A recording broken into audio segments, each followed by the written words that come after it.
Alhamdulillah, $10,000 dalam masa 4 jam sahaja. Setup gold buy 3 kali kita dapat makan. Semua saya payung dekat dalam public saya. Jom, saya akan payung dekat korang macam mana saya dapat setup tu dengan mudah. Simple sahaja. Korang nak kena tahu bentuk fresh breakout tu macam mana. Ni teknik saya yang saya gunakan dekat student-student saya dan juga personal coaching saya.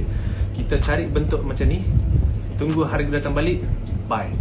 Mudah tak? Mudah kan? Dan kalau zone korang contoh macam ni, zone korang 80 pip, macam mana korang nak kena kecilkan? Korang kena precise.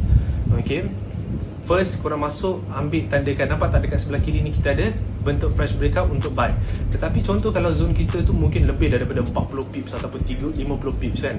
Macam sekarang ni 36 pip. Kalau korang rasa terlampau besar, korang boleh kecilkan lagi korang punya zone. So macam mana korang nak kecilkan? Simple sahaja. Saya akan tunjuk sekarang juga. So first ni adalah zone korang. Korang masuk ke dalam time frame M15 terus. Kemudian cuba korang tengok dalam zone korang. Bila harga dah datang balik dalam zone, kita nak cari lagi bentuk buy ni dalam zone kita ni. Kita nak cari bentuk ni lagi dalam zone kita kat sini.